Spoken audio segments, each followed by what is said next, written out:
like me, found it incredibly insightful. We are now moving into a fascinating session that will examine the different approaches being taken by Europe and North America in shaping the future of the new space economy. This session, titled Comparing Models in Europe and North America, the Future of the New Space Economy, will look at various aspects such as technology, business models, regulatory frameworks, and cultural differences that define how both regions are leading in space exploration and commercialization. We are very interested in knowing your opinion on this topic, so please take a moment to answer the question that appeared on the app. We are honored to have an incredible panel of experts, including representatives from NASA, Planet, Orbex, the exploration company, Sener, and Niklas Nienaß, a former European parliamentarian with deep insights into space policy. Leading this discussion is Sandra Mingot, the head of EU and defense programs at Sener Aeroespacial y Defensa. Sandra is a telecommunications engineer with over 25 years of experience in the space sector. She's held prominent roles across public institutions like ESA and CNES, as well as private companies such as Airbus Defence and Space. Her deep experiences make her the perfect person to guide us through this insightful comparison of space models. So please join me in welcoming Sandra Mingot and our distinguished panelists to the stage. Thank you.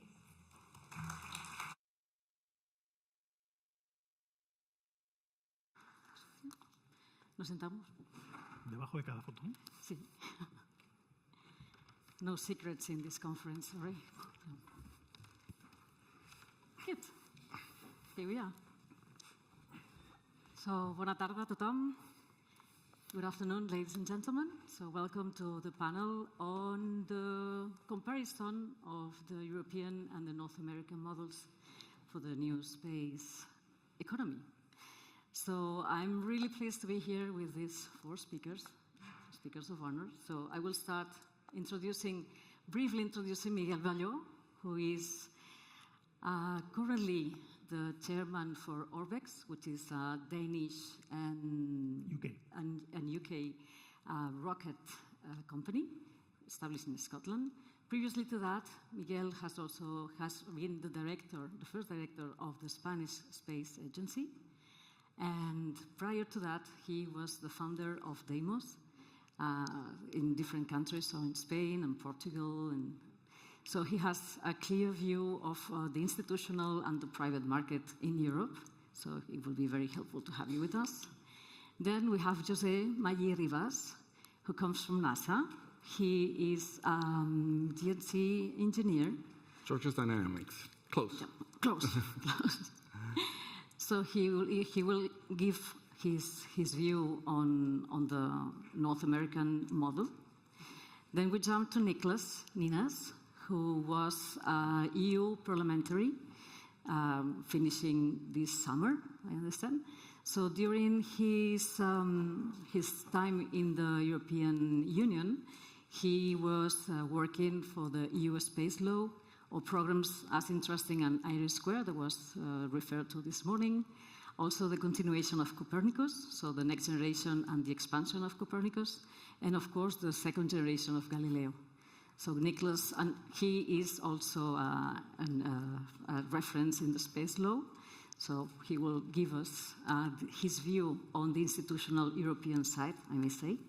And last but not least, we have Josep Virgili, who is now working for the exploration company, German company, established here in Barcelona, so thank you.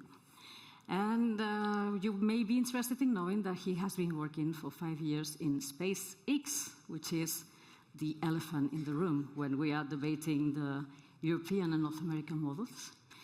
So this is us. So my first question, when I was offered to moderate this panel, my first question was, what is this new space thing that everybody's talking about, like in the last 10 years? So 10 years, it should not be new space anymore. So what is, for instance, I will start with José. What is your, if I mention, or when they offer you the opportunity to participate in this panel, so what is this new space for you? What does it mean for you? Well, funny enough, we were talking about it not too long ago. I was surprised to learn that it doesn't mean the same thing for us. For me, is the commercialization of space. In the U.S., space for a long time was dominated by the defense industry, in the sense that NASA was created while it was competing against Russia. And it kind of remained that way. And for example, our launch providers, Lockheed, Northrop, were all really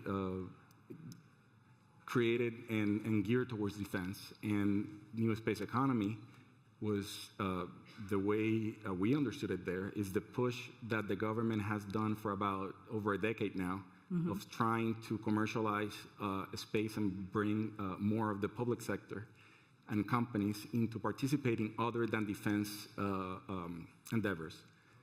So it's a little bit different. I think you explained to me that on this side of the world, defense is now picking up as the main topic. At NASA, it's with players like Blue Origin, SpaceX, and a bunch of companies that are popping up like Relativity, Firefly, and many of them. It's a combination of a new way of doing things, plus, in addition to that, new commercial players that are entering into this area of research and exploration as well. Okay, that's interesting. So continue with you, Niklas. So I know that you were pushing for the Europe to be a hub on the new space. So what is for you the new space? What is your understanding? No, I see it a little bit similar. I think that in the past we did, with legacy space, more have an idea of we want to achieve something from a state side, but from the business side, there's no real question for that. I mean, there's no, like bringing a man on the moon, that's not really a business idea, right? You're not going to make a lot of money out of the pictures out of it, or at least not as much as you have to spend on it. And the same thing is true for, if we look at Galileo and Copernicus, I mean, there you have more of an idea of we could commercialize that, but we're still not there for the cost. And so the contracts that we did in the past was just going with, here's what we want to do, here are the plans that we need to be fulfilled, who is able to build this? And new space is the new approach, where I would say everybody in this room, institutions as well as private entities, could just say, I want to, I don't know, have this satellite or this idea in the sky. I want to have a solution for this specific problem. Who can do it the cheapest or who can do it most profitable? And this is the way that new space could function. So what we can see in the future, where we're still not there yet, is a certain return of investment, actually, in what you put into the space sector. And I say we're not there because not even the Americans are there yet. We're still unprofitable, but we might get there quite soon. Okay. Miguel. Well, in Europe, new space was not top-down from push from the government. It was bottom-up. It was the industry who decided to go to this. This was different with respect to the States. And there are four characteristics of new space. It is private investment, completely new, because some years ago it was only institutional. It was new standards. We cannot work with the ESA full standard. You have to realize that things have to be faster, and then you have to make some shortcuts. Then the standard was similar. Use of small sats. And the fourth one is risk. In a big agency, you work with public money. Failure is not a case. But in new space, failure you have to manage. And failure is a case, and risk exists. Then this is the four main characteristics of the new space, which change very much with respect to that. Yeah. But new space is not as new, as we said. New space, I can tell you, well, my own experience. 20 years ago, we started a project called Deimos-1, the first Spanish surface satellite. Has all the four characteristics: private investments, commercialization, small sats. Pedro Duque was at the front of that. That was 20 years ago. I mean, this is not, new space is not as new. At a given moment, we have to stop calling it new space, and we have to call it maybe commercial space, because it is, this new is not, I mean, something which is already 20 years in the place. But there are many differences with the States, and I think that we are willing converging. If it is top-down or bottom-up, but we are very much getting there at the same time, Josep. your view? Yeah, what else can I add to this? Yeah. To me, like, I agree with a lot of things that have been said. I agree that new space is like a commercial first approach to developing. It is in contrast with the government program. And then this contrast with government program creates like a different way of doing things, as Miguel was mentioning, about like cost, about like risk, about processes, etc. And initially, this was done with a smaller spacecraft due to budget constraints here in Europe, at least. And it was also done with a new batch of companies that were not associated with the old big government contracts. And so that was maybe like that dichotomy between like the large primes and the startups that we were calling new space. I think like those startups that started growing thanks to the CubeSat are like starting to grow up, be more mature, become kind of like adults in some sense, and now they can stand up in their own 2 feet, and they're infiltrating through all the layers of the space ecosystem.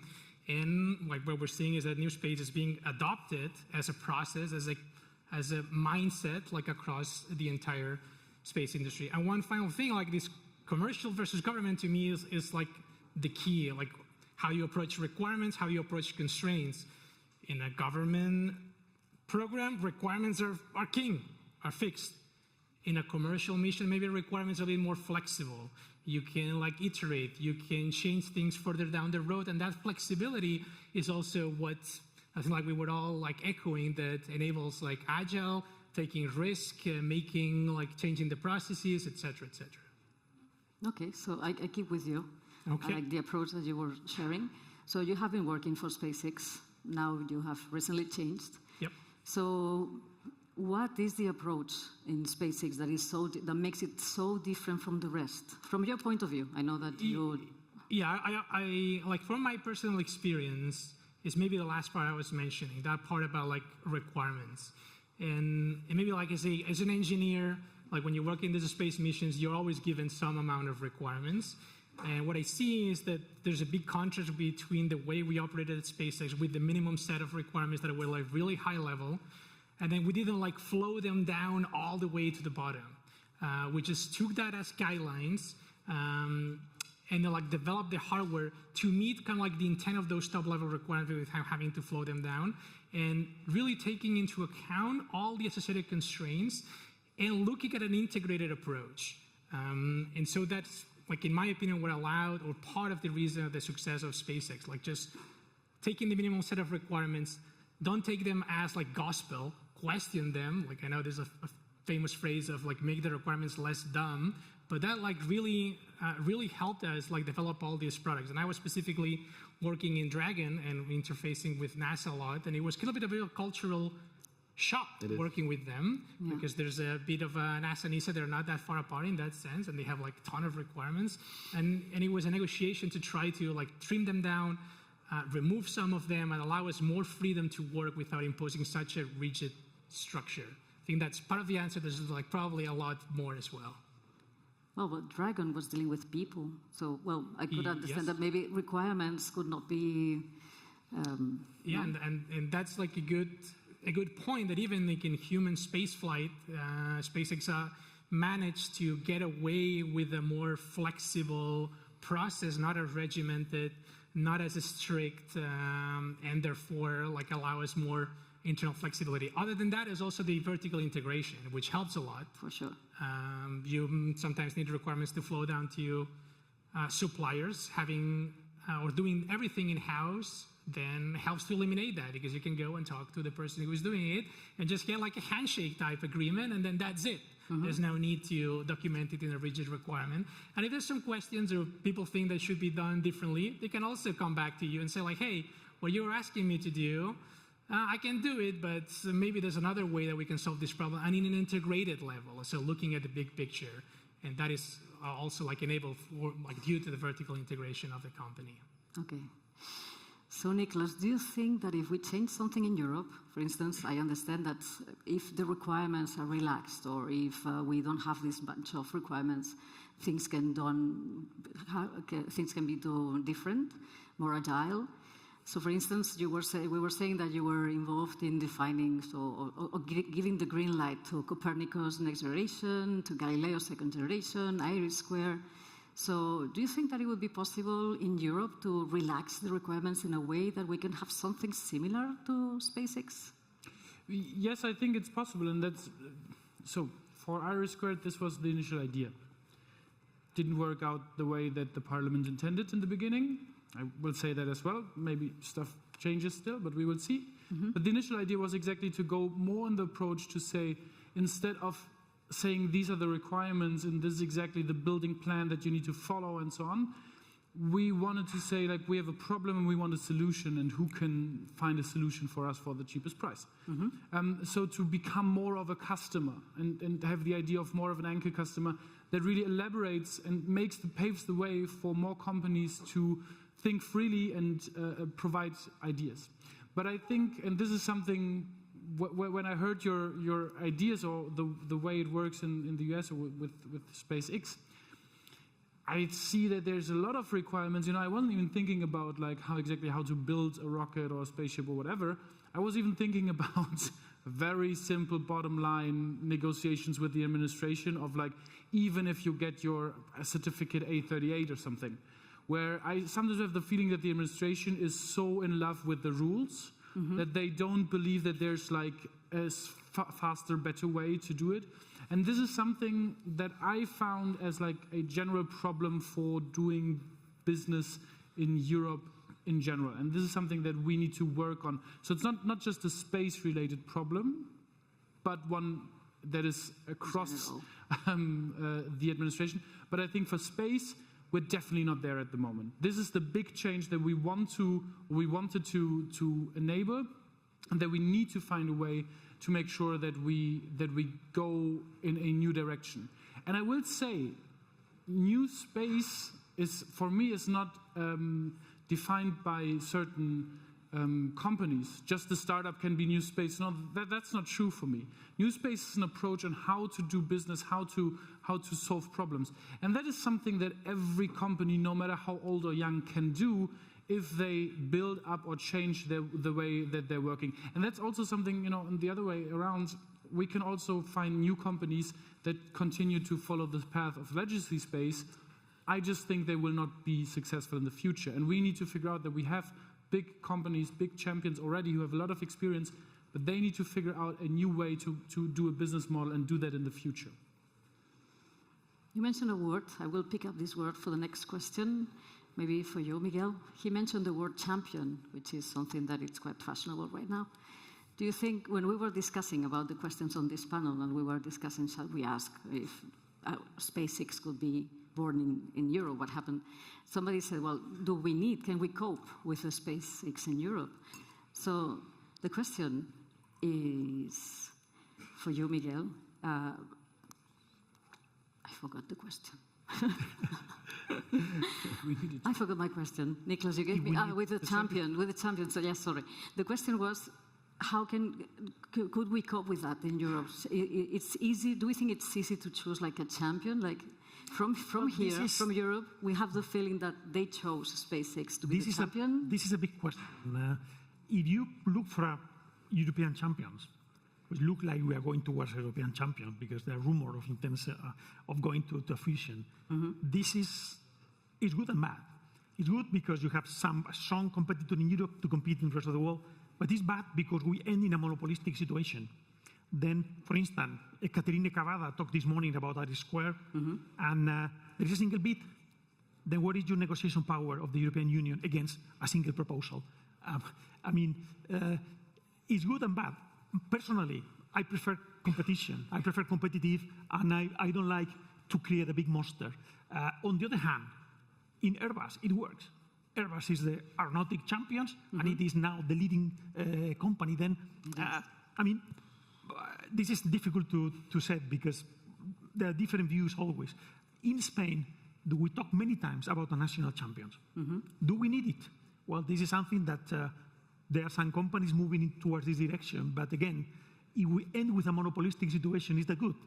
I prefer to have competitor. I prefer because I believe that is when innovation comes and is when, if you get big company, which is a big monster, except this exception of Airbus, would work very well in the aeronautic field.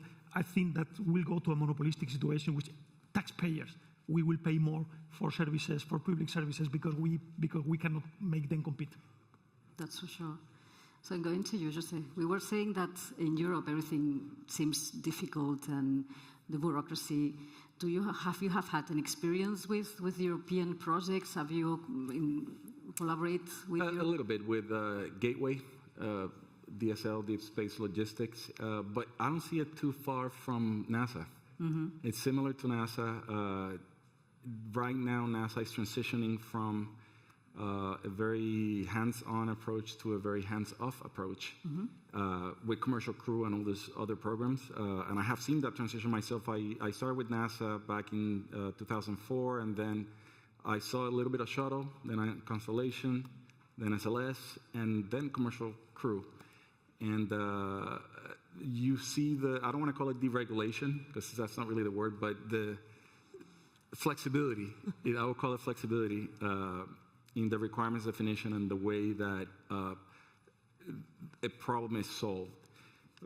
For example, when for SLS, I got into a stage at NASA that where my group was doing design and development. I designed one of the trusses for one of the umbilicals, the OSMU. It's going to be reused in our the second launch of SLS, but for the new mobile launcher, a contractor is the one that's doing the umbilicals. And, you know, we help where we can and when we are asked to, but we're not necessarily the ones at Kennedy necessarily driving that design. We work as a team, but it's not, we're not necessarily guiding the process or we're guiding the hand. It's kind of like, you know, we let them do it. Another one with SpaceX and Blue Origin, anytime that we interact with them, we are allowed to ask questions. There are commercial partners, of course, but we don't necessarily mandate or drive a design and say, you have to do it this way or that way. So I see the comparisons with Europe, and I will say that I'm sure there are differences, but I think there are a lot more similarities than differences between NASA and ESA. That's nice to hear. So, Josep, now that you were born here, you studied here, then you moved to SpaceX, now you're back in Europe. What are the difference, from your point of view, if you have to summarize like in three main points of difference between Americans and Europeans, what would that be? Especially affecting what we're talking, so the new space economy, from your point of view. Maybe you cannot really talk about like the North American new space against the European new space without really framing it into like US, Europe, cultural differences as well. And some of that is like cultural. There's like a more acceptance, maybe like if you want to say three things, like more like acceptance of risk, like also acceptance of failure. I think it's less of a stigma to do something that fails, like in public or in your career. People are maybe not as afraid of going to a startup, knowing that the startup may fail in the near future and then having to find another job.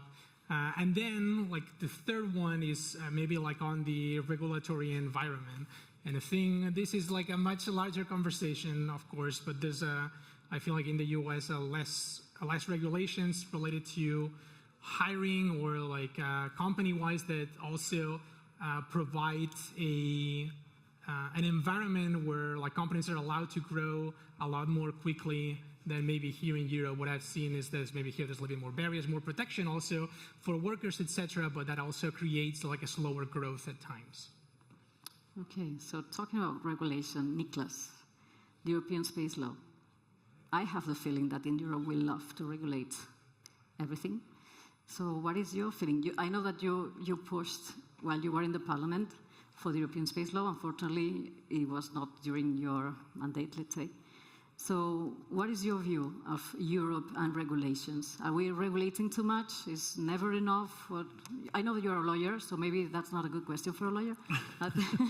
No, I think the question is about how to regulate. It's not about the mass of regulation. It's not about if you have less or more. The question is how you regulate and what you enable through that. A well-regulated market thrives. The most regulated market we have is the stock market, and it works. And the reason for the European space law is very simple. We have so many different rules, guidelines, sometimes laws, but not all of us, in Europe with the 27 member states, that it is almost impossible for companies to work together. It worked in the past because we had champions, we had governmental structures that allowed for it. But now when we want to enable quick and easy cooperation throughout or over borders, then we need to make sure that it's easy to follow rules and that everybody just knows what to do. And we must avoid the legal uncertainty that currently is there due to having no regulation at all. That really doesn't help us further. So this is the basis on which I said we need a space law. We also have different other problems, like the question for sustainability, that I think needs to be brought back, because in the end we don't need to dream about new space economy if we have a space ecosystem that is full of debris and trash and is not being usable for anybody. So we need to be sustainable for us in order for us to use it in the future. And so these bring the necessity for the space law, and that also brings the question whether this is a good space law. A good European space law will be comprehensive and will answer all the questions and not just touch upon some of them, but make it easier for companies to work together and to really come into a form of competition. And that one point that I want to mention on the question of champions here. I have no problem with having champions in Europe, but two parts of that is very important. They must be natural champions, meaning that they must be champions because they do the best work, they do it for a good price, they do a great value, and people want to buy their stuff. Because if we don't do it that way, then it means that every 5 years they will come to a crisis and the taxpayer just throws money at them to keep them alive, which is not healthy. And the other thing to keep in mind, we're 27 member states. We're not going to choose just one champion located in one country, because then 26 member states are just going to be very angry. And so we need to make sure that everybody has the chance to compete and everybody has the chance to become the champion. Maybe some will become that, maybe not. Maybe we change champions after a few years, after they failed or whatever, have 5 good years, 2 bad ones, and then 10 good ones again.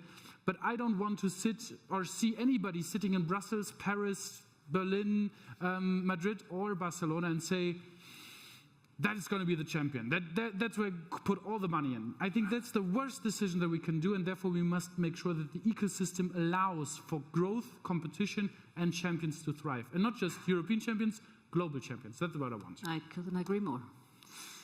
So I take a sentence that you said, so meaning that the industry should know what to do. So Miguel, in your career, working in space, have you ever known what to do? I mean, was the road clear? Did we have a roadmap, Spanish roadmap, European roadmap? Well, what is your feeling? Space programs takes time. Then it's always good that space industry has a roadmap and has strategy. That's why one of the first points that the Spanish Space Agency is working is to do the strategy. It was a war started last year because a space program is more than 4 years. You cannot be living on political cycles. You need a long-term planning, and this is a very important thing. We need this long-term planning so that you take a strategy, you are not changing every 4 years, which is really, which affected us very much in the past. For instance, now working in UK, UK Space Agency has always a long-term plan. Already some 10 years ago, they have the plan in 2030 will need to be 10% of the space business in the world. And they looked to that and they decided that launch is a strategy, and then you know what is a strategy, then you can invest in this direction. Then long-term strategy, this is important. It's important in any country, and it's good that in Europe we have it, and it's good that in Spain we have it. Then the regulation is important. You said another question to Niklas. I mean, regulation is a key issue.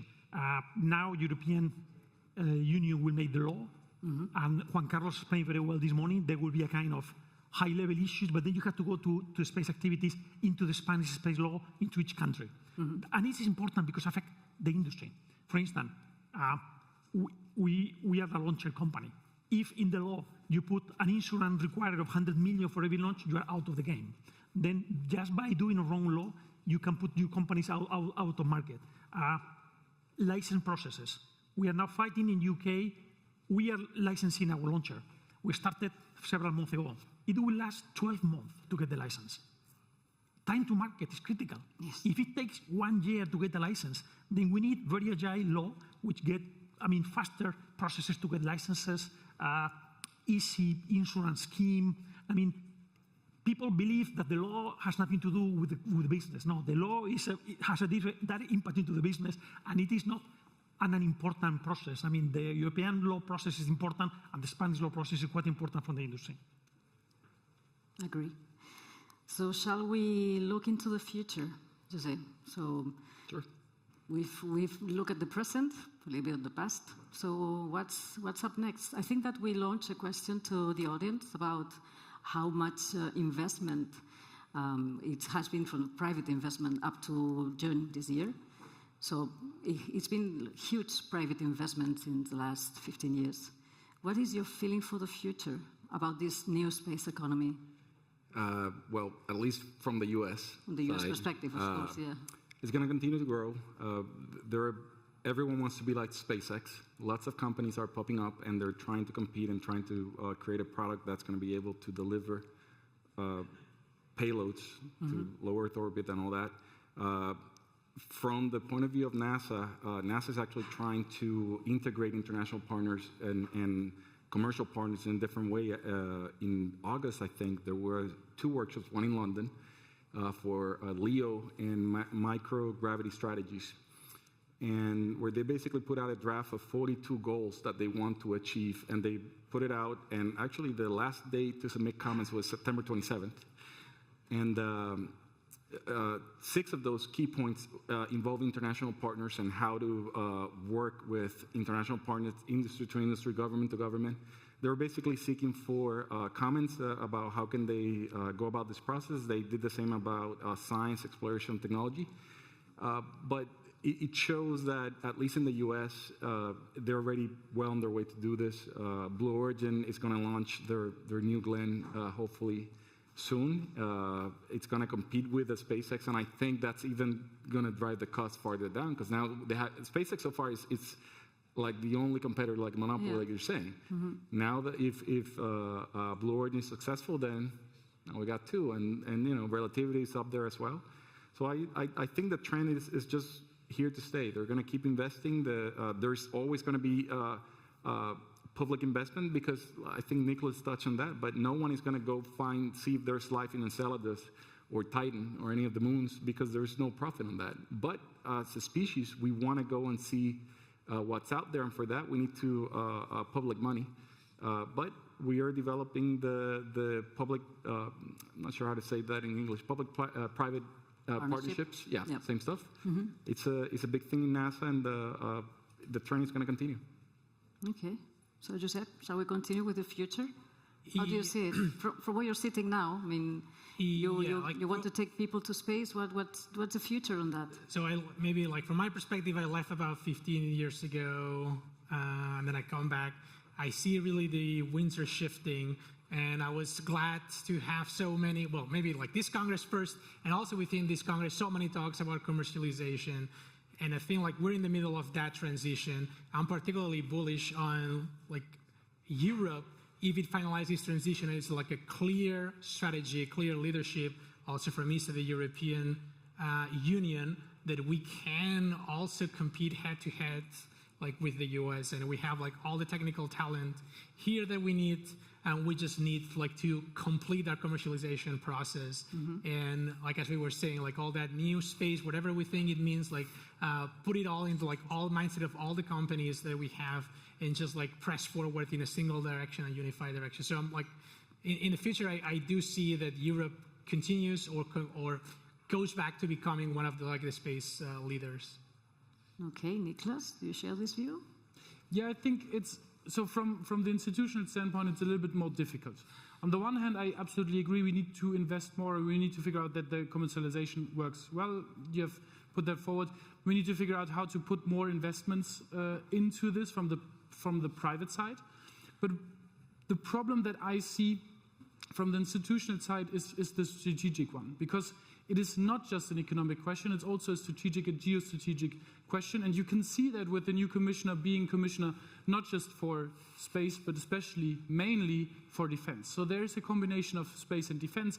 And the question of defending our space infrastructure is a very important one as well, that honestly, at the moment we have 4 countries in Europe that have set up a space command, and none of them have even spared a single thought about defending the common European infrastructure that we all heavily rely on, which is Copernicus and Galileo, which is insane to have defense commands that are not defending the most relevant infrastructure that we have. So this is becoming a more and more important question.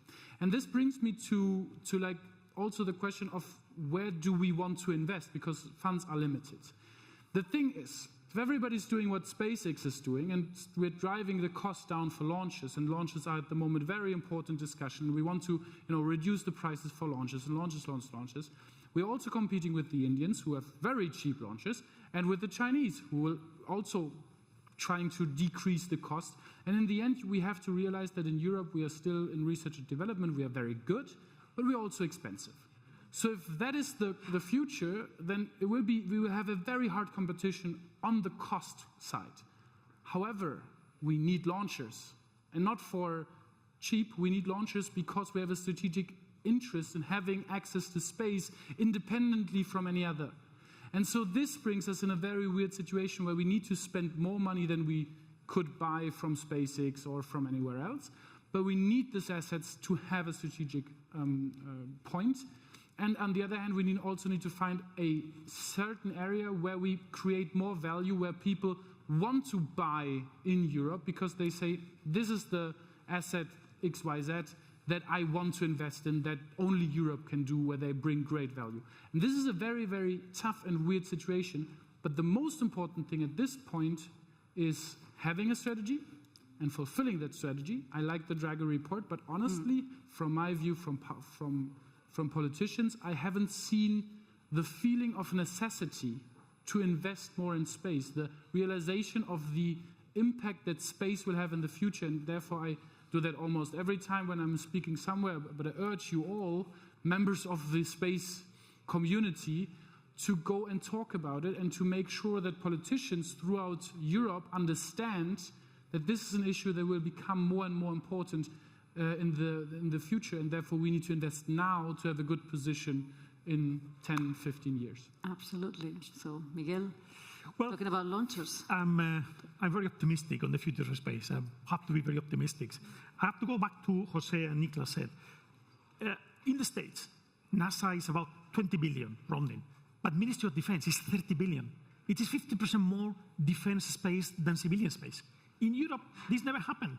But things are changing. Yeah. European Union published the strategy for space and defense just more than 1 year ago. Recently, it was the Spanish presidency put a lot of emphasis on space for defense during our presidency last semester.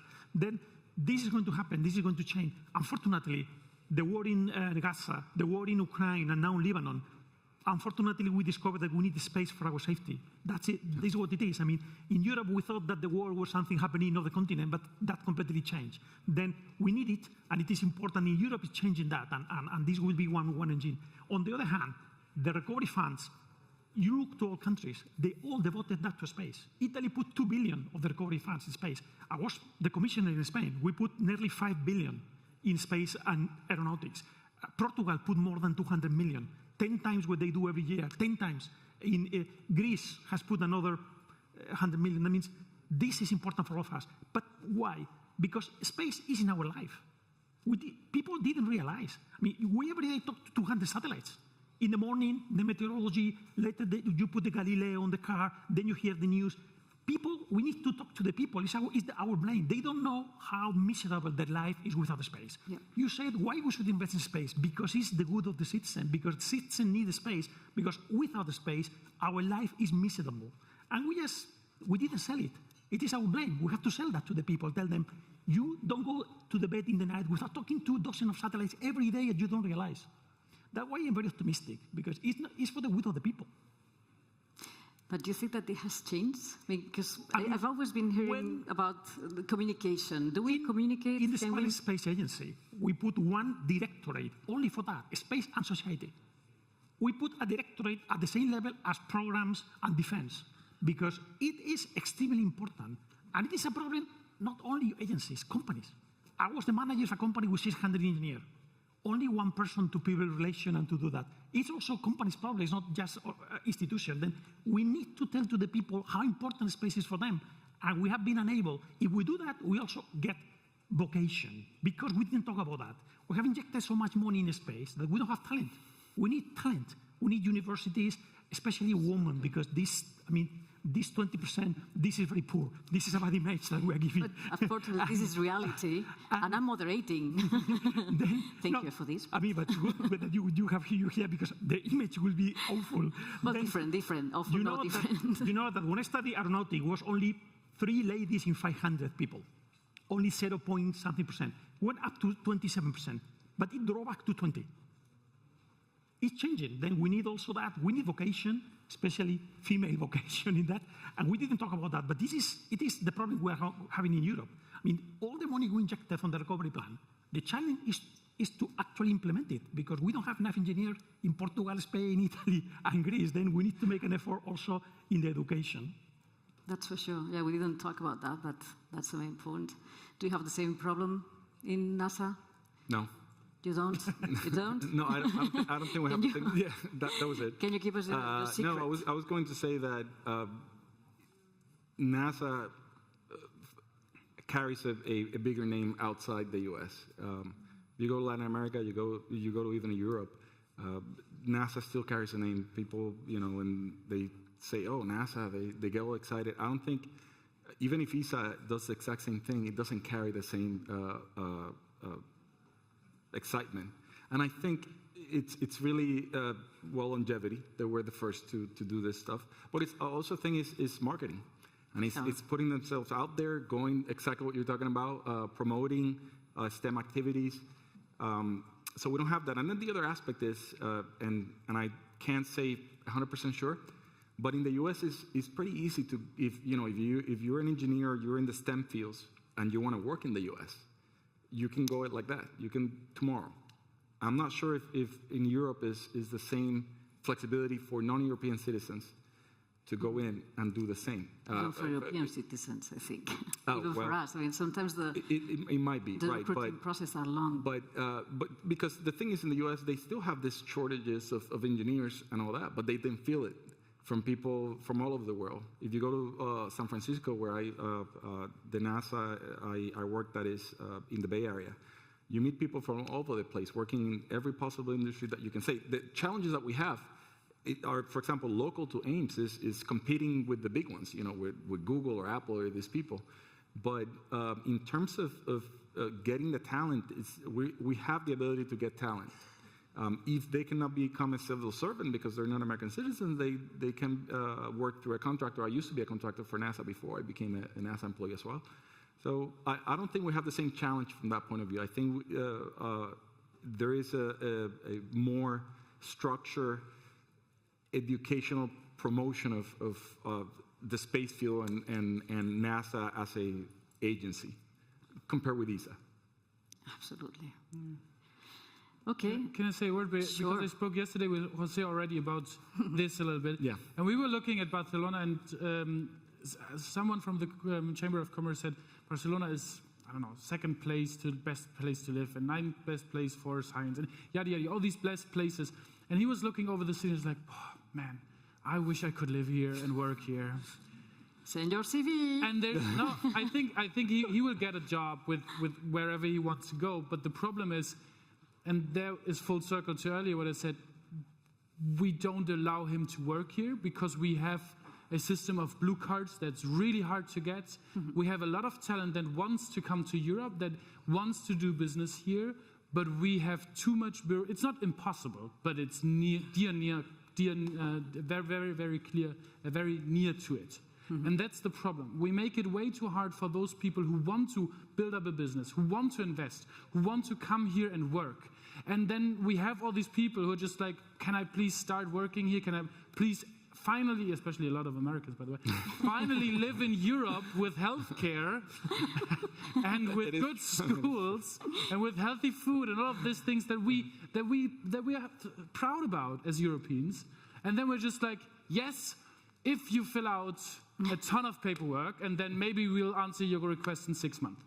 And then the people are gone already and the job is gone, and that's the problem. And this is something where we need to be more quick. And you said it right, we have a lot of people, a lot of talent that we need to bring into the field, especially here.